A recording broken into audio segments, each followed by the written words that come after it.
So I cut it up, made a quilt. I even took the collar and took it off with her name in it from the nursing home.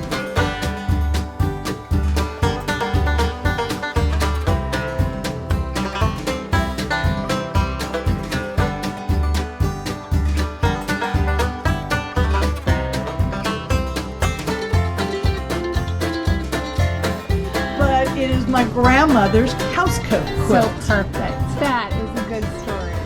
Hi friends, we are at Silver Dollar City again in Branson, Missouri. You guys know that this is one of our favorite places in the whole world. All the years we've been going here, we didn't know that there was a little quilt shop at Silver Dollar City. So we're gonna go ahead and check that out and take you guys with us.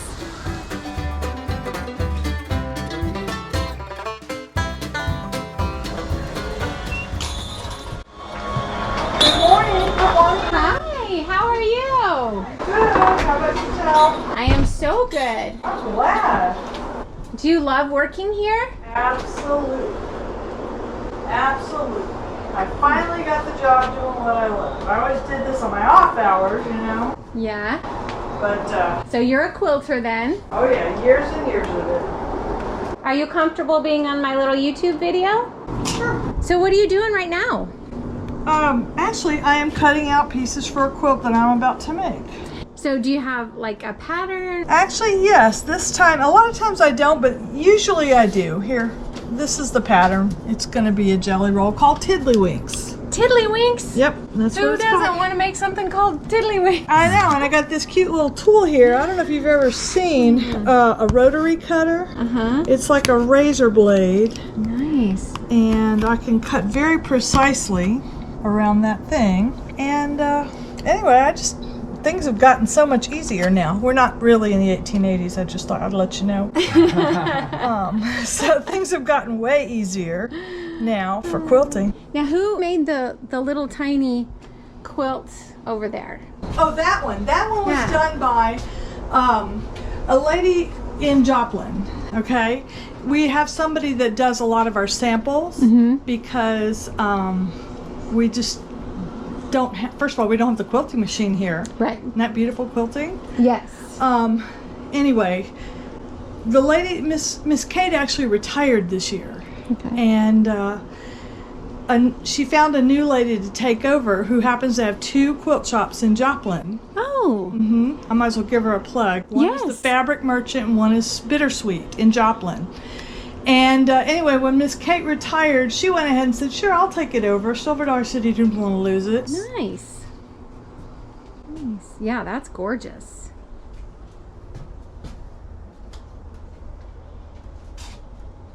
Love the train. Who makes these? Is it that same lady that makes these? No, I made those. You made these? The Burt pads and bibs, yes. Oh, cool. Like I said, we're trying to get more ready-made stuff in Yeah. because not everybody that walks in here knows how to sew. But we sit around and sew all day long. Did you make all the little thread catchers and? No, I think Debbie made those. There's 3 of us that actually work here. And I think Debbie made those. We all sort of have our own little specialty, things that we like to make. I love these aprons. We have some great apron patterns. What are these? Those are hot, cold corn bags. Oh, yeah. Put them in the freezer. Right. Yeah, and put them down by your feet when you're freezing cold. That's right. Yes. Well, I've had those over the years, but they weren't this cute. I would just put corn in a sock and tie the sock. Yes. But that's way cuter than my old sock. Who gets to choose your fabric? The lady that bought the place, the lady that is leasing this place now, her name is Robbie Triplett, and she's actually a MODA representative. These little stuffies are so cute. Yeah.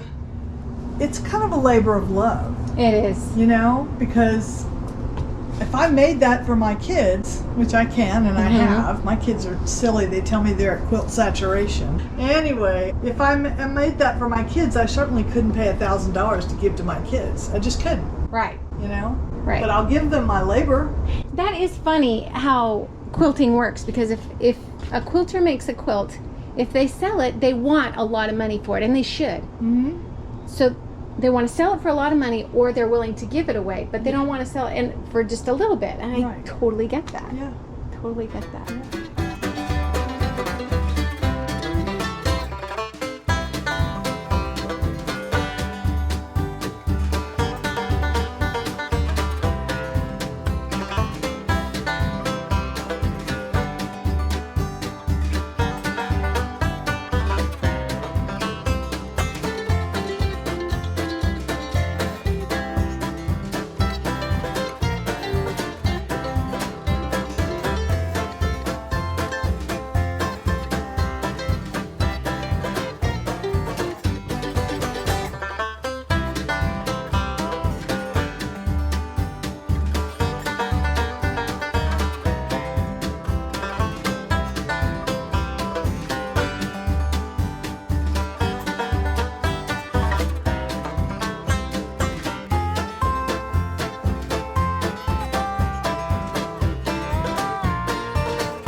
Anyway, my grandmother taught me to sew when I was like 8 or 10. Mm-hmm. And I started out with Barbie clothes and, little crafts and things like that. And then I sewed my own clothes. So sometime when I was 12 or 14, I came up to Silver Dollar City and I happened to see Granny Quilter. And because I came into her little store like this, and she says, come sit down with me. She was actually at a quilting frame, and she goes, here's the needle and thread. Why don't you go ahead and help me out? She's the one that taught me to go down, up, down, up, down, up, backstitch, down, up, down, up, down, up, backstitch. And is this your grandma, or no, was this is Granny Quilter that works here. Works here, okay. Right. Nice. I didn't know who she was. Okay. But anyway, and then we came back like 2 years later, and I saw her again. And after that, I started quilting. Nice. So it was kind of like neat that I ended up back here being Granny Quilter. I love that. So you're Granny Quilter. I'm Granny Quilter now. Fabulous. I'm Granny Quilter now. But the other story I was going to tell you was about my grandmother. I actually was very close to my grandmother, and I went into the Navy, and she got very sick, and I came back for her funeral. And 6 months later, I came back home for an actual leave. I just came home for a few days right before she died, and I stayed for the funeral. Well, I came back and I said, Mom, did Grandma leave me anything? And she goes, oh, I'm sorry, we cleaned out her house and everybody either took stuff they wanted or we gave it away. And I'm like, no way, I have nothing of Grandma's for me?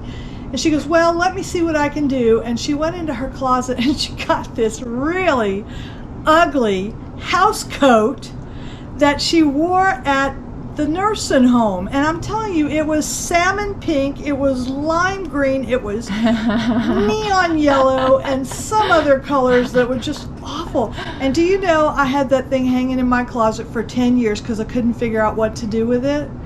And then one day I decided, well, I'm gonna cut it up and put it into some kind of a quilt. So I cut it up, made a quilt. I even took the collar and took it off with her name in it from the nursing home, Hazel, and I appliqued it on the back. And I want you to know, it is one of the ugliest quilts I have. I thought you were going to say it's one of the most beautiful quilts. No, it is one of the ugliest quilts I have, but it is my grandmother's housecoat quilt. So perfect. I know. That is a good story. I love that. Well, aren't you so blessed and lucky to work at Silver Dollar City in a quilt I cannot believe shop. I'm here. Well, we love your little shop. Thank you. All right, we hope you guys enjoyed that. This place was so much fun. We can't believe we've missed it all these years. Hey, well, we're gonna go play in Silver Dollar City. And until next week, this is Grassroots Living reminding you to get down to the grassroots of what makes you happy and live your love. We're thinking of you, and we'll catch you next time. Peace out.